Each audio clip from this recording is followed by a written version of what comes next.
সুপ্রিয় দর্শক, আসসালামু আলাইকুম। নিউজ 24 এর আজকের সর্বশেষ সংবাদে আপনাদের সবাইকে স্বাগতম। প্রথমেই জানিয়ে দিচ্ছি সংবাদ শিরোনাম। জনগণ পাশে থাকলে দিল্লি পালাতে হয় না, লন্ডন থাকতে হয় না, মন্তব্য হাসনাত আব্দুল্লাহর। প্রধানমন্ত্রী স্পিকারের আগে মাননীয় বলা থেকেই স্বৈরতন্ত্রের জন্ম, মন্তব্য মির্জা ফখরুলের। শামীম হায়দারের নেতৃত্বে আওয়ামী লীগের পুনর্বাসন হতে যাচ্ছে, দাবি রাশেদ খানের। গোলামি থেকে মুক্তি পেয়েছি, আগামীতে আমরা আমাদের রাষ্ট্র বিনির্মাণ করব, মন্তব্য নাহিদ ইসলামের। একটি রাজনৈতিক দলের কর্মী সভায় পুলিশ কর্মকর্তা বক্তব্য দিয়েছেন, এটি চাকরি বিধি পরিপন্থী, যা বললেন রিজভী। সাটুরিয়ায় আওয়ামী লীগের 4 জন গ্রেফতার, ছিনিয়ে নেয়ার চেষ্টা করায় গ্রেফতার আরো 4। এতক্ষণ শুনছিলেন সংবাদ শিরোনাম। পুরো খবর পেতে ভিডিওটি শেষ পর্যন্ত দেখুন। সর্বশেষ সংবাদ পেতে চ্যানেলটি সাবস্ক্রাইব করুন। এবার বিস্তারিত। জনগণ পাশে থাকলে দিল্লি পালাতে হয় না, লন্ডন থাকতে হয় না, মন্তব্য হাসনাত আব্দুল্লাহর। জাতীয় নাগরিক পার্টি জনগণের রাজনীতি করবে এবং সব সময় জনগণের পাশে থাকবে বলে প্রতিশ্রুতি দিয়েছেন দলটির দক্ষিণাঞ্চলের মুখ্য সংগঠক হাসনাত আব্দুল্লাহ। তিনি বলেছেন, জনগণ পাশে থাকলে কোথাও পালাতে হয় না। আসছে নির্বাচন উপলক্ষে ভোটারদের উদ্দেশ্যে তিনি বলেছেন, কোনো মার্কার কাছে, কোনো দলের কাছে আমাদের বিবেক যেন বন্ধক না দেয়, সে বিষয়ে আমাদের সজাগ থাকতে হবে। হাসনাত আব্দুল্লাহ বলেন, ক্ষমতার উৎস দিল্লি নয়, ক্ষমতার উৎস বসুন্ধরা গ্রুপ নয়, ক্ষমতার উৎস এস আলম নয়, ক্ষমতার উৎস কোনো ব্যবসায়ী নয়, ক্ষমতার উৎস কেবল জনগণ। জনগণ যদি পাশে থাকে তবে দিল্লি পালাতে হয় না, লন্ডন থাকতে হয় না। জনগণ যদি পাশে থাকে তাহলে 56,000 বর্গ মাইলে জন্ম মৃত্যু হয়। আমরা কোনো পিন্ডির উপরে, কোনো দিল্লির উপরে, কোনো আমেরিকার উপরে নির্ভর করতে চাই না। যোগ্যতা দেখে নেতৃত্ব নির্বাচনের আহ্বান জানিয়ে হাসনাত আব্দুল্লাহ বলেন, যে যত জনপ্রিয়, যে যত জনগণের কাছে যাচ্ছেন, যে জনগণের ভাষা বোঝেন, জনগণের সমস্যা বোঝেন, আমরা তাকেই নেতা নির্বাচন করব। আমাদের দেশে নেতা তৈরি হয় নির্বাচনের আগে। ঢাকা থেকে বস্তায় বস্তায় টাকা নিয়ে এলাকায় প্রবেশ করেন। তারা নির্বাচনের আগের রাতে পুলিশ ও এজেন্ট কিনে নেন, এলাকার ওসিকে কিনে নেন, এসপিকে কিনে নেন। আমাদের এলাকা এমন ছিল। সময় এসেছে সচেতন হওয়ার। যে নেতা টাকা নিয়ে আসবেন, মনে রাখবেন সেই নেতা একদিন আপনাকে টাকা দেবেন আর 5 বছর আপনাদের গোলামি করাবেন। নির্বাচনের আগে যেই নেতা আপনাদের টাকা দেবে সেই নেতা পরে আপনাদের মালিক হয়ে যাবে।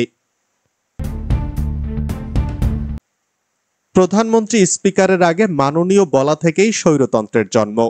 বাংলাদেশে কখনো পূর্ণাঙ্গ গণতন্ত্রের চর্চা হয়নি, মন্তব্য করে বিএনপির মহাসচিব মির্জা ফখরুল ইসলাম আলমগীর বলেছেন, বাংলাদেশের দুর্ভাগ্য, দেশে কখনো পূর্ণাঙ্গ গণতন্ত্র চর্চা হয়নি।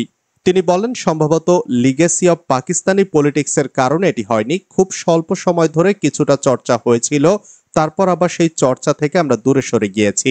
তবে বর্তমান তরুণ সমাজ এখন আমাদের চেয়ে অনেক দূরে এগিয়ে গেছে। মঙ্গলবার বিকেলে বাংলা একাডেমির আব্দুল করিম সাহিত্য বিশারদ মিলনায়তনে যৌথভাবে দ্য বাংলাদেশ ডায়ালগ এবং ঢাকা কলেজ ডিবেটিং সোসাইটি আয়োজিত সিভিল ডিসকোর্স ন্যাশনাল 2025 শীর্ষক বিতর্ক প্রতিযোগিতার সমাপনী অনুষ্ঠানে প্রধান অতিথির বক্তব্যে এমন মন্তব্য করেন তিনি। বর্তমান তরুণ সমাজের কার্যক্রমে সন্তুষ্টি প্রকাশ করে তিনি বলেন, অনেকেই বলেন কিছু হবে না, ছেলেরা এখন আমাদের চেয়ে অনেক দূরে এগিয়ে গেছে। আমি অত্যন্ত আশাবাদী হয়ে উঠেছি, অবশ্যই অনেক কিছু হবে। বাংলাদেশে আমরা মাথা উঁচু করে দাঁড়াবো। তর্ক বিতর্ক থাকবে, মতের অমিল থাকবে। আমি একজনের সঙ্গে একমত হব না, কিন্তু তার মতের জন্য আমার জীবন দিয়ে দেব। আমরা এটাতেই বিশ্বাস করি, আমরা লিবারেল ডেমোক্রেসিতেই বিশ্বাস করি। আমরা বিশ্বাস করি আমাদের কথা বলার স্বাধীনতা থাকতে হবে, তোমারও কথা বলার স্বাধীনতা থাকতে হবে। এটাই হচ্ছে উপযুক্ত গণতন্ত্র। অনুষ্ঠানের শুরুতে হওয়া ডিবেট প্রদর্শনী নিয়ে মন্তব্য করে বিএনপি মহাসচিব বলেন, ডিবেটের একটি বিষয় আমার আপত্তি আছে। প্রধানমন্ত্রী আর স্পিকার বলার আগে মাননীয় শব্দটা বলা কি আমরা বাদ দিতে পারি না? আমার মনে হয় এই মাননীয় কথাটা থেকেই স্বৈরতন্ত্রের জন্ম হয়। শামীম হায়দারের নেতৃত্বে আওয়ামী লীগের পুনর্বাসন হতে যাচ্ছে, দাবি রাশেদ খানের। ব্যারিস্টার শামীম হায়দার পাটোয়ারির নেতৃত্বে আওয়ামী লীগের পুনর্বাসন হতে যাচ্ছে বলে অভিযোগ করেছেন গণ অধিকার পরিষদের সাধারণ সম্পাদক রাশেদ খান। ইতিপূর্বে সাবের মান্নাদের কাঁধে সাওয়ার হয়ে আওয়ামী লীগ ফেরানোর চেষ্টা করা হয়েছিল, সেই প্রজেক্ট ভণ্ডুল হওয়ায় এখন পাটোয়ারির শেষ ভরসা বলে জানিয়েছেন তিনি। ফেসবুক পোস্টে তিনি বলেন, ব্যারিস্টার শামীম হায়দার পাটোয়ারির নেতৃত্বে আওয়ামী লীগের পুনর্বাসন হতে যাচ্ছে। আপা এখন জাপায় ভর করেছে। জাপাতে যে অন্তকোন্দল দেখতে পাচ্ছেন, এটা স্রেফ মেকি। ভারতের নতুন ছক অনুযায়ী জাতীয় পার্টি সংস্কারের নামে একটা ধোঁকাবাজি চলছে। অন্তর্বর্তীকালীন সরকারও জাপাকে সুযোগ দিচ্ছে অভিযোগ করে রাশেদ খান বলেন, উপদেষ্টাদের মধ্যে যেহেতু আপা ও জাপা ভক্ত রয়েছে, এক্ষেত্রে আপা সরাসরি ফিরে আসতে না পারলেও জাপার ঘাড়ে চড়ে আপাকে ফেরানোর বিষয়ে তারা ইতিবাচক। আর তারই অংশ হিসাবে ভারত ও আপার নতুন খেলোয়াড় শামীম হায়দার পাটোয়ারিকে মাঠে নামিয়েছে। যেখানে সব পাটোয়ারিকে জেলে থাকার কথা, সেখানে তারা হতে যাচ্ছে আপা রক্ষার মূল খেলোয়াড়। অন্তর্বর্তীকালীন সরকারের নখদর্পণে সবকিছু আছে দাবি করেছেন রাশেদ খান। তিনি বলেন, কিন্তু তারা ভারতের ভয়ে কাবু হয়ে জাপা দিয়ে আপা ফিরে আসার পথে কোনো প্রতিবন্ধকতা সৃষ্টি করছে না। ইতিপূর্বে সাবের মান্নাদের কাঁধে সওয়ার হয়ে আওয়ামী লীগকে ফেরানোর চেষ্টা করেছিল। সেই প্রজেক্ট ভণ্ডুল হওয়ায় এখন পাটোয়ারির শেষ ভরসা। উল্লেখ্য, মুজিবুল হক চুন্নুকে বাদ দিয়ে জাতীয় পার্টির মহাসচিব করা হয়েছে ব্যারিস্টার শামীম হায়দার পাটোয়ারিকে। গোলামি থেকে মুক্তি পেয়েছি, আগামীতে আমরা আমাদের রাষ্ট্র বিনির্মাণ করব, মন্তব্য নাহিদ ইসলামের। জাতীয় নাগরিক পার্টির আহ্বায়ক নাহিদ ইসলাম বলেছেন, আমরা স্পষ্টভাবে স্লোগান তুলেছি, গোলামি নয় আজাদি চাই আমরা। ভারতের গোলামি থেকে আমরা মুক্তি পেয়েছি, আগামী দিনে বাংলাদেশের স্বাধীনভাবে মর্যাদার সঙ্গে আমরা দাঁড়াবো। আমরা আমাদের রাজনীতি রাষ্ট্র বিনির্মাণ করব। কুষ্টিয়ার আবরার ফাহাদ, কুষ্টিয়ার শহীদ ইয়ামিন আমাদের সেই শিক্ষা দিয়েছেন। আমরা সেই আশা আকাঙ্ক্ষাকে ধারণ করি। জুলাই পদযাত্রার কর্মসূচির অংশ হিসাবে মঙ্গলবার বেলা 3:30টার দিকে কুষ্টিয়া শহরের বড় বাজার থেকে পদযাত্রা শেষে 5 রাস্তার মোড়ে এসে সংক্ষিপ্ত সমাবেশে বক্তব্যে তিনি এসব কথা বলেন। একটি রাজনৈতিক দলের কর্মী সভায় পুলিশ কর্মকর্তা বক্তব্য দিয়েছেন, এটা চাকরিবিধি পরিপন্থী, মন্তব্য রিজভীর। সম্প্রতি জামায়াত ইসলামের একটি দলীয় সভায় একজন পুলিশ কর্মকর্তা ইউনিফর্ম পরে বক্তব্য দেন। এ ঘটনার সমালোচনা করেছেন বিএনপির সিনিয়র যুগ্ম মহাসচিব অ্যাডভোকেট রুহুল কবির রিজভী। তিনি বলেন, আমরা দেখেছি একটি রাজনৈতিক দলের কর্মী সভায় একজন পুলিশ কর্মকর্তা ইউনিফর্ম পরে বক্তব্য দিচ্ছেন। এটি আওয়ামী লীগ আমলে দেখা যেত, এটি সম্পূর্ণরূপে চাকরিবিধি পরিপন্থী।